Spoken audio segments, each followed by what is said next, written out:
This day in Philly sports history is proud to be a part of the Clashing Conferences Sports Fan Network, where passionate fans make powerful content.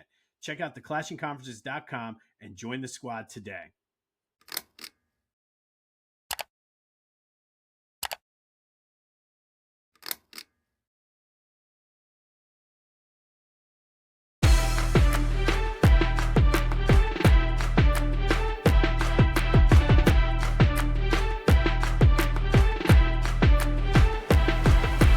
What's up, everyone? Welcome to This Day in Philly Sports History for January 9th, 2026. I'm your host, Jim Montgomery.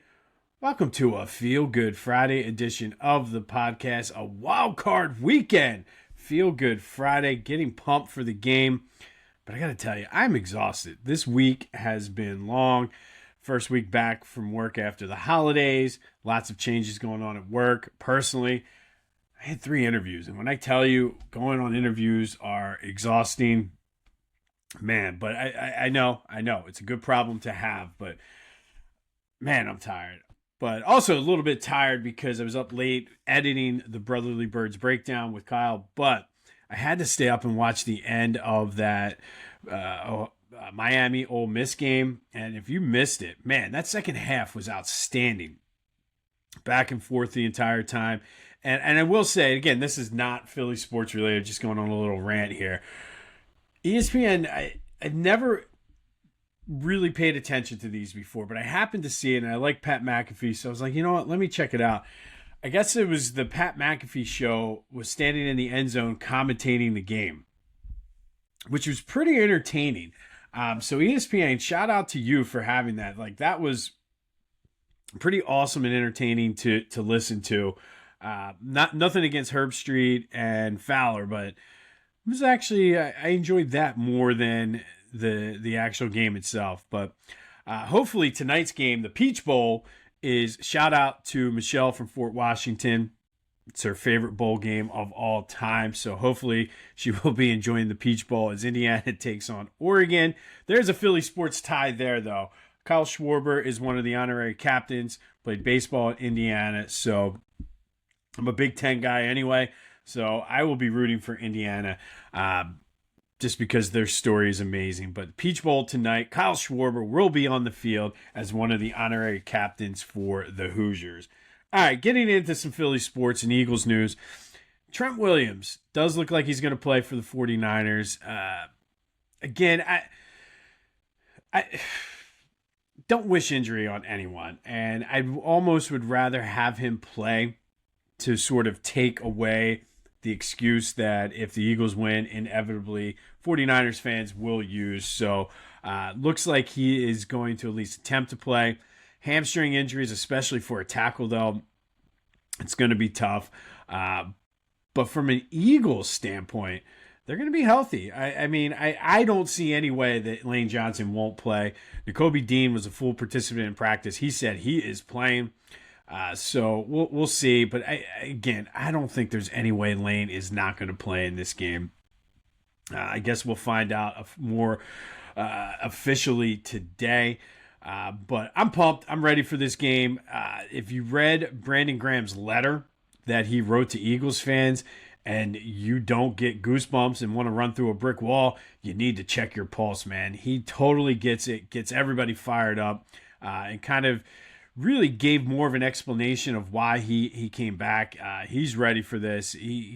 Legacy be damned, he said. He was like, people don't remember how things ended. They remember you as champions, and I want to go out and get a third.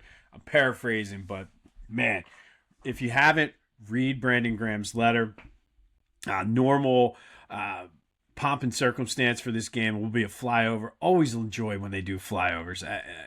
Flyovers, and hopefully they pull out the large full field American flag. Again, I've said this numerous times on this podcast. I say it every game up in the stands to my brother when we're watching. And this is completely unscientific, but I think the Eagles have a good record when the full field flag is out. So if you're listening, Eagles fans or Eagles organization, get the full field flag out there for this game. Does look like they'll be wearing the midnight green on the white pants. And Fletcher Cox will be the honorary captain. I'm ready, man. I am ready. I need to pace myself on Sunday, though. My wife this morning asked me what time you're heading down, like noon. I'm like, no, earlier. So I do need to pace myself, but I am ready. I am pumped. If you want more on this game, I mentioned the Brotherly Birds breakdown is out. Kyle and I posted it last night, so go check that out anywhere you get your podcast, as well as on YouTube. We talk everything 49ers, Eagles, give our picks as well as our fantasy stars. So go check that out. But I'm ready, man. I am ready. Ugh. Not as tired now. Not as tired. Thanks, BG, for that. Thank you. To the ice, Flyers with a disappointing 2-1 overtime loss. They do get the point, but the power play continues to be a struggle for them. Travis Konechny did have the only Flyers goal.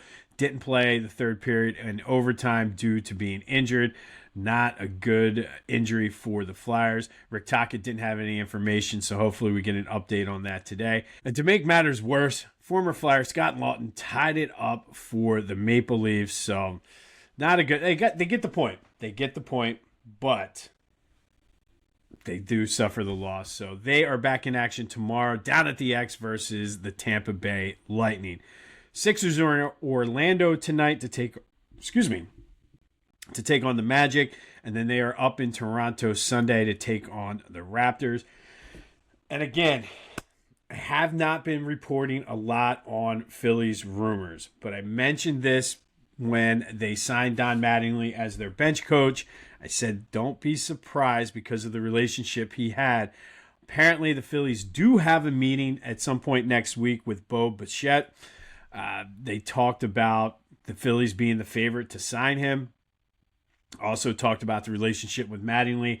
And then what that means, I don't know if Bichette will play second, Stott would move to third, or Bichette would play third, Stott would stay at second. But it does look like they might move on from Alec Boehm, which is probably the worst kept secret in all of sports. A lot of people are saying that this means there might not be money to sign JT. I don't know. I mean, I think we'll see.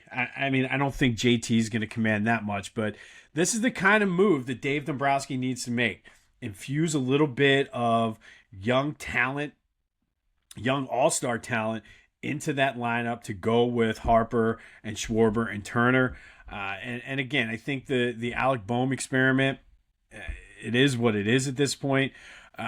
So we'll see what happens with that. But I think if you can do this and still sign JT, Dave, you got to do it. John, you want I'm not going to call you Mr. Middleton. You told me to my face to call you John. John, dip into that checkbook and just pay the man and pay both men. Pay them both, because with this pitching staff, I would like to see JT back. Not so much for his offense, because truthfully, you could throw anything you get offensively out of JT would be great. You could throw Stubbs in there and probably get the same production, but I need that steady leadership, that knowledge of the pitching staff behind the plate. So, John, make it happen. But Bo Bichette and the Phillies will be meeting next week. Like I said, Don Mattingly and him have a great relationship, so I would love it if they sign him. I like Bo Bichette. I like Dante Bichette, his dad, back when he played for the Rockies. All right, some quick housekeeping. Be sure to follow me on social media at Philly Jimbo on all platforms. Subscribe to the YouTube channel, Jimbo_Mont. Continue to spread the word as we grow this thing in 2026. Like, subscribe, comment, all that other good stuff. And of course, don't forget the Brotherly Birds breakdown is out now. Whether you're coaching Little League, crushing your fantasy league, or just rolling up to a bachelor party like a Philly legend, Lotwin Custom Hype Chains bring the energy. Fully customizable, totally unforgettable, and guaranteed to turn you into the MVP of the moment.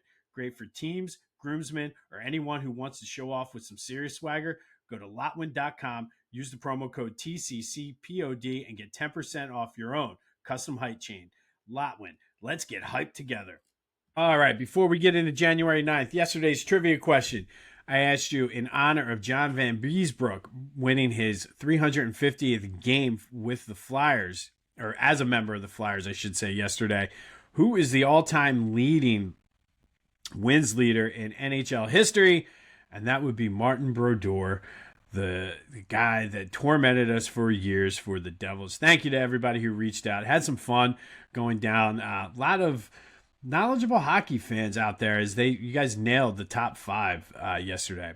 But January 9th, let's go back to 1993.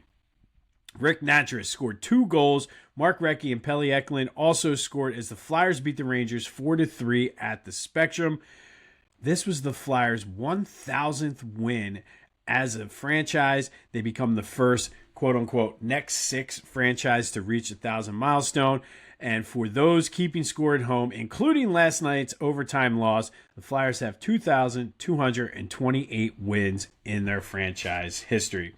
Fast forward to 1995, and Mike Schmidt was finally elected into the Hall of Fame, receiving 96.5% of the vote, going in on his first ballot, which begs the question, who the hell did not vote Mike Schmidt in?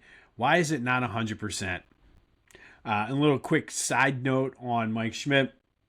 Someone my wife works with gave a bunch of books that she was getting rid of from her kids. And there was an older book about home run hitters that we've been reading with my son a couple times during the week, just learning about old school players and everything. And yesterday was the Mike Schmidt one. I was very happy because he was like, I want to make sure I read this one with you, Dad, because he knows how much I like Schmidt. So we were reading it, and of course, we're going through, and his story was awesome. It was good for him. He starts his travel baseball winter workouts tonight, and he's a good player, lacks the confidence, and the narrative in there about Mike Schmidt was how he didn't necessarily have the confidence in himself. He had all the talent in the world, just didn't believe in himself, but the Phillies believed in him. Everybody around him believed in him, so kind of spun that around for Thatcher a little bit and be like, look, Mike Schmidt didn't have confidence. You need to have confidence, and look what happened to Mike Schmidt. And then it ended. This is how old the book was, essentially saying he will be a first ballot Hall of Famer once it gets to that point. And then Thatcher thought it was the coolest thing ever when I was like, funny story, because it said something about he's waiting for a cold January day to receive that call for the Hall of Fame. And I told him, I was like, you know what's funny? That cold January day happened tomorrow, which is today, back in 1995. So he thought that was cool. A little side note there about Schmidt. But Mike Schmidt elected into the Hall of Fame today, receiving 96.5% of the vote. Why and how this was not 100, which is, to me, is absolutely ridiculous. I think the sports writers take it back to, like, I forget whether it was Babe Ruth or Cy Young. Somebody did not have 100%, and that was sort of like the benchmark. And the fact of the matter is, Mike Schmidt is a first ballot Hall of Famer. Why he didn't get 100% of the vote, because of whatever stupid rules that sports writers kind of go by, is just absolutely ridiculous. But that does lead to today's trivia question. Mike Schmidt elected to the Baseball Hall of Fame in 1995. Who else was elected with him in that class? So we know that there were some other veterans that went in, including Richie Ashburn, but who else was elected on the ballot with Mike Schmidt in 1995? Hit me up on the Back to the Future voice and text line, 267-495-8531. Get that. Anything else Philly sports related off your chest, come over to the Discord channel. It's in the link in the description. And I think I said 1999. Mike Schmidt was elected in 1995. All right, moving forward to 2010. It was the Eagles-Cowboys in the 2009 wildcard game down in Dallas. It was the second straight week they were playing in Dallas. Eagles losing the chance to win the division and clinch the home playoff game, losing in Dallas the week before. And this game was a struggle all day. They gave up 27 points in the second quarter. The offense couldn't move. The lone highlight was Michael Vick coming in on a gadget play, throwing a 76-yard touchdown to Jeremy Maclin. The Eagles turned the ball over 4 times, though, lose it 34-14 in what would turn out to be Donovan McNabb's last game as an Eagle. And if you remember watching this game, pregame was the first year at AT&T Stadium, comes out playing the air guitar, messing with the fans in Dallas, and then comes out and stinks the place up. And it would turn out to be his last game as an Eagle. I remember this game watching from a bar up in the Poconos at my buddy's bachelor party and just being like hyped up all day to watch this game, and then when the game started, they just couldn't get it going. The lone highlight, the 76-yard pass to Jeremy Maclin. But they do lose it 34-14, ending Donovan McNabb's career as an Eagle. And then fast forward a few years later to 2011, fast forward 1 year later, another wild card game. This time it was at the Link versus the Packers, and this was a tight game going back and forth. The Eagles were playing the eventual, we didn't know it at the time, the eventual Super Bowl champion Packers. They were down 21-10 going into the fourth quarter. Michael Vick led a furious comeback, but threw an interception in the end zone late in the game. Eagles lose it 21-16. But the big story for me, as I was going through my time hop today, I saw this. David Akers, Pro Bowl kicker David Akers, missed two very makeable field goals, a 34-yarder and a 41-yarder, which would have been the difference in this game. Michael Vick, though, did ball out a little bit, had 292 passing yards, a touchdown, ran one in. He threw the touchdown pass to Jason Avant, but the Eagles just could not get over the hump, losing to the Packers 21-16, thanks to David Akers missing two field goals. I love you, David. I love you. But I'm still bitter about that game today because, to me, if the Packers were able to navigate through the rest of the bracket, the Eagles that year certainly could have as well, and we could have finally had the All-PA Super Bowl. But that happened on this day in 2011. All right, and all year so far, we've been turning the page and looking at the events that changed Philly sports for better or for worse forever. And today we're going to go back to 1991 again and the end of the Big Five, at least the traditional Big Five as we knew it. Villanova cited scheduling concerns with preseason tournaments, conference play, that they couldn't schedule the traditional Big Five round robin games. It did come back temporarily when I was in school, but it was never quite the same as it was in the heyday of the Big Five. Now we have the new Big Five Classic where it's more of a tournament style with pods, but they're still not the city round robin of all of the teams. And I think we lost a little piece of college basketball when the Big Five kind of started to peter out and change, because there was a point in time when Philly was the mecca of college basketball. The old school Big Five, the rivalries, going down to the Palestra, the throwing the streamers. You kind of lose a little bit of that. And I mean, I get it. I 100% get it, because it's all about money. It's all about conference, exposure, getting the players. And that's what Villanova's argument was. A lot of people blame Raleigh Massimino for that, good or bad. I think sometimes you do need to change. But now with the introduction of NIL and things like that, it'll never get back to what it was during that time. But the end of the Big Five certainly was a major turning point in Philly sports. And I mean, growing up, I don't really know much. By the time I started watching college basketball, the Big Five was this was right around that time where it was more conference play. Temple was, I believe they were always in the A-10, but I think whatever it was, like I just remember conference play, going back to like those big rivalries with UMass, but there was never really a rivalry with the teams in the city other than St. Joe's and LaSalle, because of the conference play. And then when I was in school, the Big Five was good, and it was always us. Like, it was very competitive, I would say, when I was in school, between Temple, Nova. They were the top two, but St. Joe's was good around that time. LaSalle always gave us fits. Penn with Fran Dunphy was always good. So it was a good time, like the sort of a little bit of a revival. It was never what it was back in its heyday.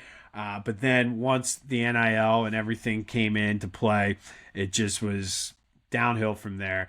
And again, I get it, but as a college basketball fan, would love to see those city rivalries. But it's something with the current state of everything, I don't think we'll ever get back. So the end of the Big Five is today's Turn the Page, the events the series of events, the years that changed Philly sports before it. It's time for Fridays with AI, where we ask AI to rewrite Philly sports history.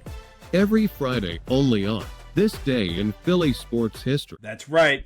It is Friday. That means it's time to spend Fridays with AI, brought to you by Philly Goat. Go to phillygoat.com. Use the promo code Jim Montgomery to take 10% off of your order. They got you covered for all things birds. I got my Wawa shirt yesterday, so if you're watching this on YouTube, this thing is awesome. The Wawa-inspired bird shirt. You can get this and many other things over at Philly Goat. So go to Philly Goat. Use the promo code Jim Montgomery to take 10% off of your order. And of course, we got a big game this weekend. So I asked AI, simulate this game on Sunday. How will it play out? Who's going to win? So here we go. First quarter, Eagles win the toss and defer. The 49ers get the ball. 13-play drive on the opening drive, capped by a Christian McCaffrey touchdown. 49ers go up 7-0. The Eagles struggle on their next drive or so, but do get a Jake Elliott field goal after the defense does adjust to the 49ers offense. 7-3 at the end of the first quarter.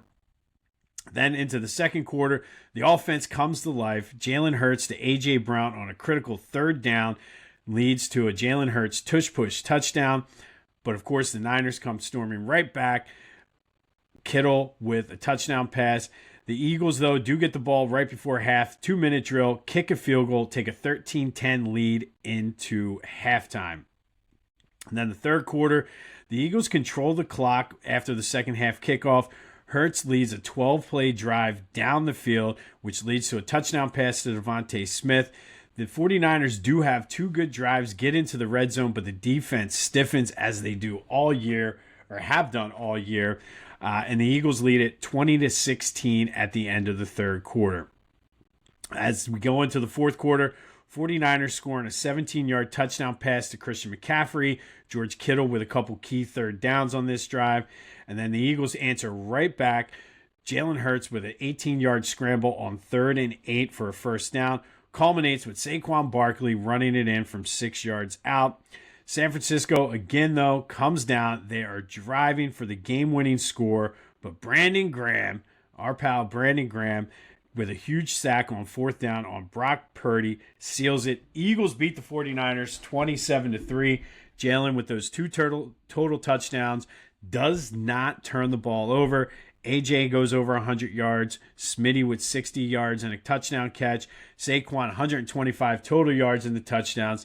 Eagles moving on as they beat the 49ers 27-23 according to AI. And that is Fridays with AI. Hopefully, I would take that. Be a fun, stressful game, but I would totally take that any day of the week. Fridays with AI is brought to you by Philly Goat. Go to phillygoat.com and use the promo code Jim Montgomery to take 10% off of your order. And for the record, I really think we might be playing a home game next week. I think the Packers go into Chicago and beat them in the snow. And I also think the Panthers upset the Rams. But those are just my takes. But go ahead. Use the Back to the Future voice and text line to tell me how much of an idiot I am. 267-495-8531. On this day in 2011, Eagles lose to the Packers 21-16. Michael Vick throws an interception in the end zone while he was trying to win the game. David Akers missed 2 critical field goals in this game that would have been the difference. 1 year earlier, Eagles get blown out down in Dallas 34-14 in what would become Donovan McNabb's last game as an Eagle. Mike Schmidt elected into the Hall of Fame on this day in 1995. And the Flyers win their 1,000th game in team history on this day in 1993, beating the Rangers 4-3. All right, we'll be back on Monday to recap the weekend. We got Flyers, we got Sixers, and of course we got the Birds. Will it be one more Victory Monday? If we could have 4 more Victory Mondays, I would take that. I would take that any day of the week. Give me another Lombardi, and let's go. Be sure to check out the Brotherly Birds Breakdown. Be safe out there this weekend. Enjoy this weekend of Philly sports. Enjoy the Peach Bowl, Michelle. Kyle Schwarber, don't get hurt on the field or on the sidelines. As soon as you do the captain duties, go right up into the box. Don't get hurt tonight. Please, don't get hurt. This has been This Day in Philly Sports History for January 9th, 2026. My name is Jim Montgomery. Go have yourselves a feel-good Friday, and until next time, go Birds.